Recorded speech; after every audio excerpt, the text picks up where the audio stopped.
Good afternoon. I've been at the youth camp this morning. My job is to be an assistant for the scripture memorization team, and I work from about 9:15 to 10:15, and then from noon to 2. And I listen to children telling me scriptures they've memorized, and I write them down.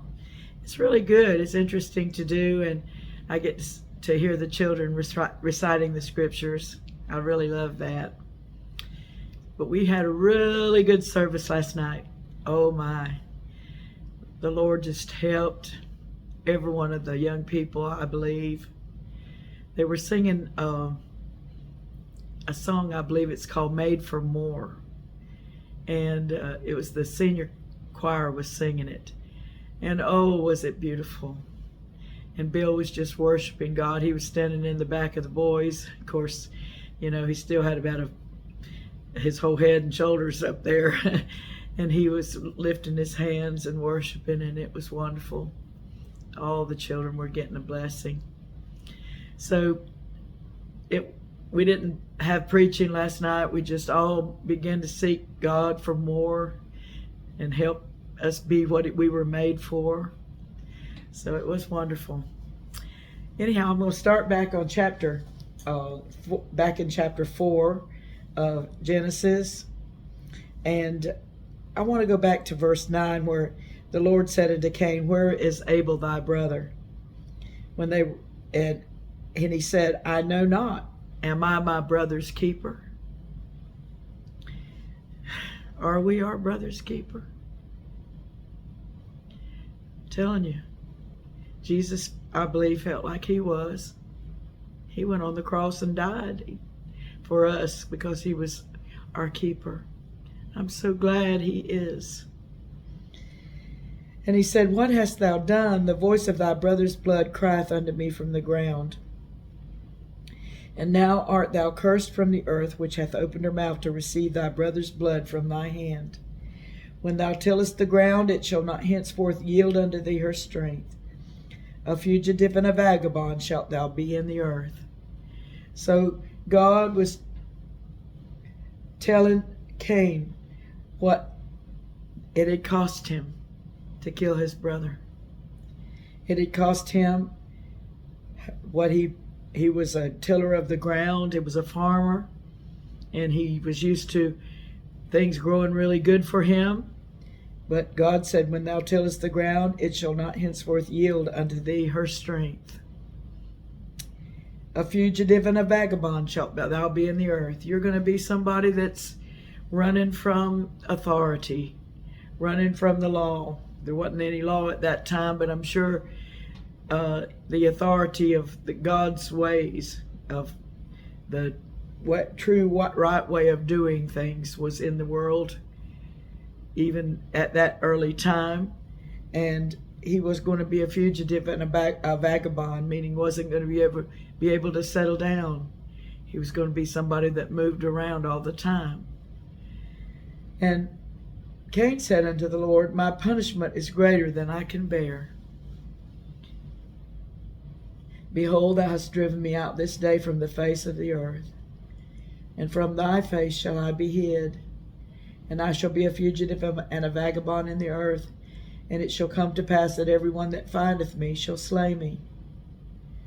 So somehow Cain knew that his life, as he had known it, would never be again. He'd never be able to just be a farmer and just raise crops, because the earth was not going to help him, wasn't going to bear for him. But he also said, "From thy face shall I be hid." The Lord didn't say that his face was going to be hid from Cain. You know, again, we talk about how was he being with him. Were they talking face to face?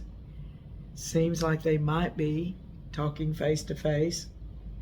He said, "From thy face shall I be hid, and I shall be a fugitive and a vagabond in the earth." I'm going to be what you just said. Then he said, and it shall come to pass that everyone that findeth me shall slay me. And I don't know why he said that, but it might be because he was a murderer.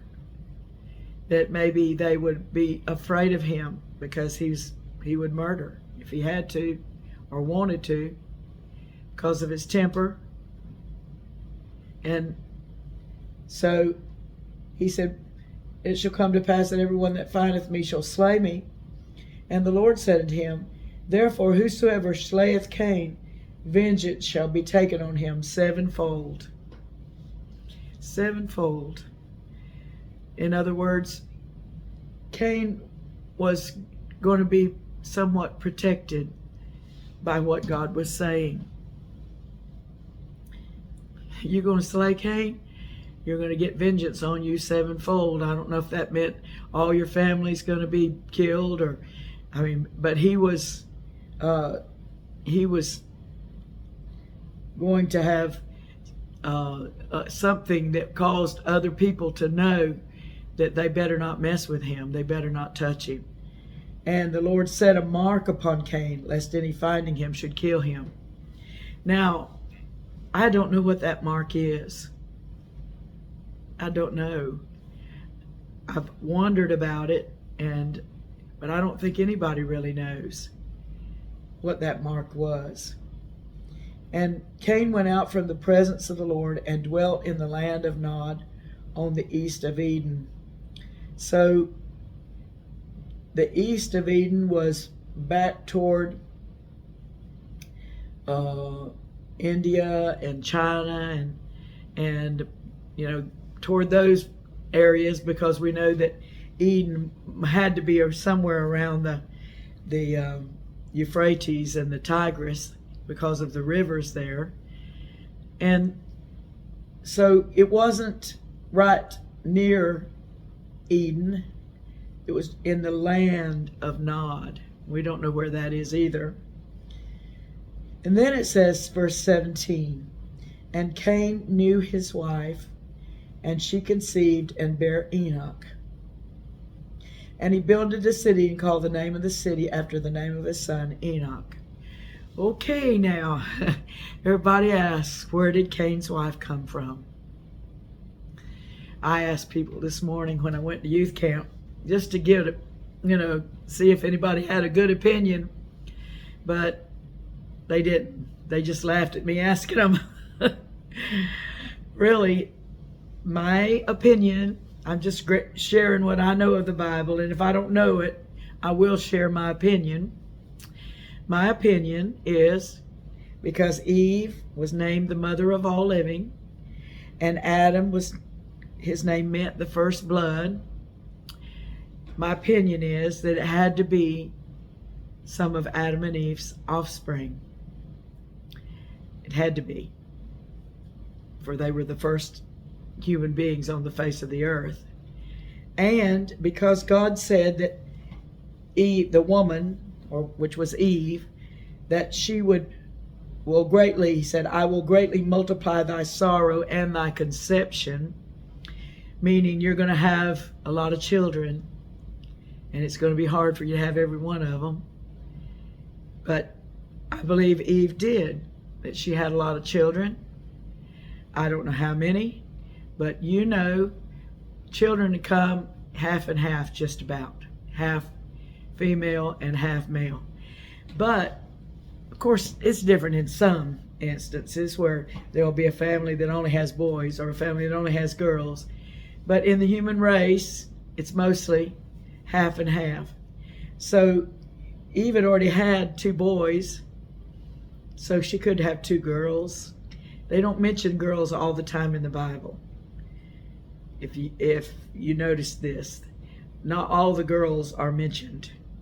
And so if she had some daughters after Cain and Abel, and before Seth, or after Seth, because we're getting to him in a few verses, well, then Cain could have married one of his sisters. And we know that back then it wasn't the same as it is now. We We don't do incest. But then they did. They married into families. There was not very many people in the world, so you didn't have much of a choice. So I guess if the only choice for a wife was your sister or your niece or your great niece, somebody like that, then that's who you chose. And to me, that's where Cain got a wife. That's where Cain got a wife. And it's the same with women. If they wanted a husband, they were going to have to marry their uncle or their brother, somebody that was close kin, because that's all they had. That's my opinion. And others have other opinions. But and some people don't believe that Adam and Eve were the only humans that God created on the earth to begin with, but I do. I feel like we're all from Adam and Eve, and I feel like there was a scientific study, I think I listened to it one time on YouTube or something, a scientific study about how that they traced down by genetics that we did all come from one couple. I haven't seen that in a while, and I don't know if it was true to begin with, but you know what? I don't have to have it proven, because I feel like the Word of God lets me know that Adam and Eve were my grandpa and grandmother way back, all the way back. So, but Cain had a wife. He knew his wife, and she conceived. And his wife probably was one of his sisters or one of his nieces. And anyhow, they had a son named Enoch. And then he built that city named Enoch. Now we know that's not the famous Enoch. The famous one came through the new line that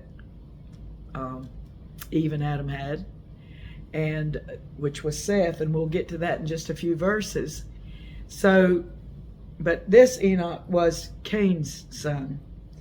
And it says, unto Enoch was born Irad, and Irad begat Mehujael, and Mehujael begat Methusael, and Methusael begat Lamech. Now, all of these names are in the other line too, where a lot of them are. I don't think Irad was, but Methusael I know was, because we know Methuselah was one. But it's there. I don't know why they all had like names. And it doesn't seem like they were born near each other. They had the land of the world to live on. And the reason I said that is because I believe that the way the world was made, it was made one continent to begin with, and then it was divided, because we'll see that in the Bible too later on. So anyhow, they lived in the land of Nod on the east of Eden. I don't know that the land of Nod has ever been identified.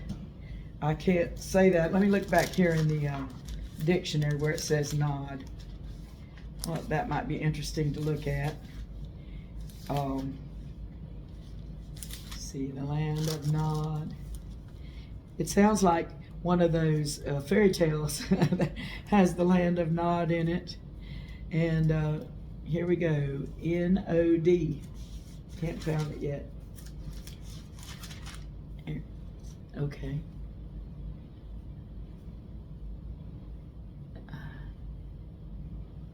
Nod, wandering. It means wandering. A land east of Eden. So that's all they can say, is the land east of Eden. And but that's where Cain lived. And so it names these people. And Lamech took unto him 2 wives. The name of one was Ada, and the name of the other was Zillah, the other Zillah. And Ada bare Jabal. He was the father of such as dwell in tents, and of such as have cattle.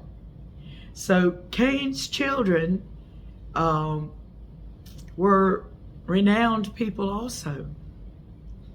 And Ada bare Jabal, Okay, that was Ada. And his brother's name was Jubal.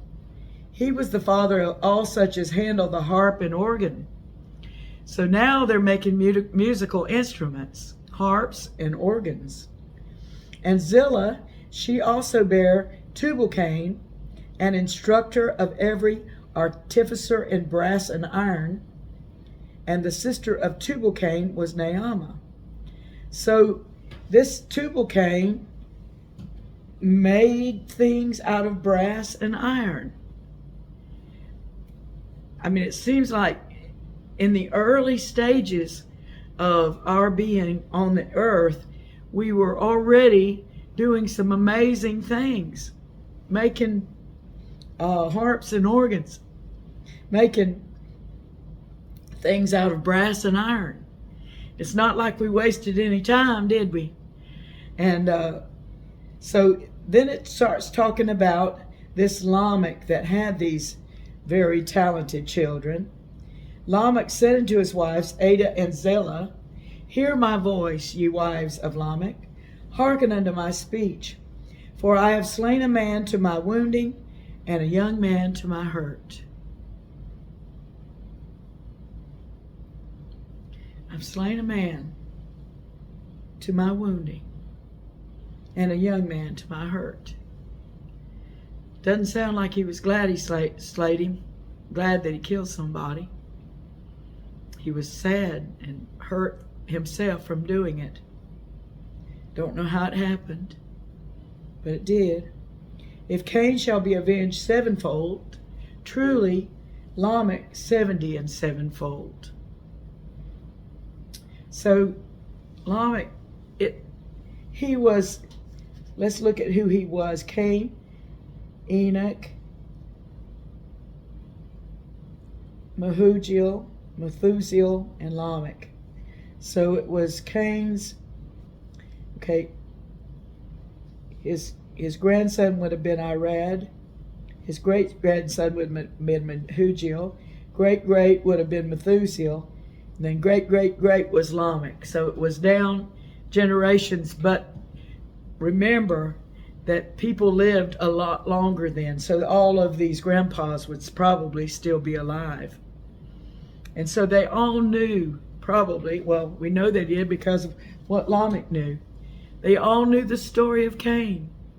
They all knew about his mark, and they all knew about him, the Lord protecting him, about having vengeance on him sevenfold. Because then Lamech said, if he shall be avenged sevenfold, truly Lamech 70 and sevenfold.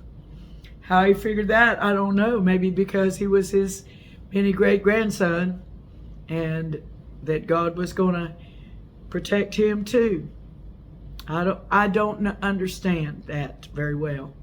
If somebody that watches this has some kind of comment on that to give me a little more understanding, I'd love for you to do it, because I would love to understand that.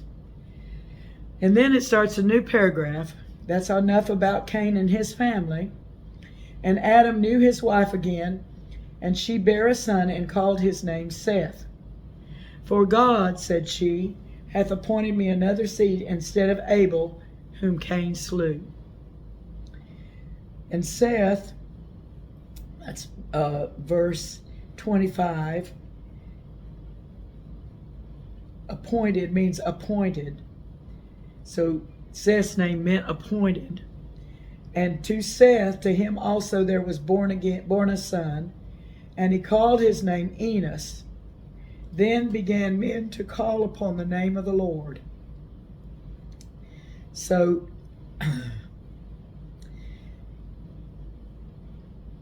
it seemed like that men had lost the ability to talk face to face with the Lord then. Maybe they didn't want to. Maybe they didn't care. I don't know. But when Seth was born, then they began to call upon the name of the Lord. So we're looking at things that it's hard for us to understand. They're so far back in history, man's history, that we don't really understand about what was happening. We know that people were living for almost 1,000 years in this time. They couldn't live for 1,000 because God said, in the day that you eat of the fruit, you shall die. And a day was as 1,000 years, and 1,000 years is the day. So they couldn't live 1,000 years, but some of them lived 700, 800 years, and up in the 900 years. And of course, we'll learn about Methuselah, which was the oldest living man. We'll learn about him and how long he lived in chapter 5. That's where we're coming. So I'm going to stop right there. Ooh, I got over. I'm sorry. Okay, I will stop right there, and I'll see y'all tomorrow. God bless you.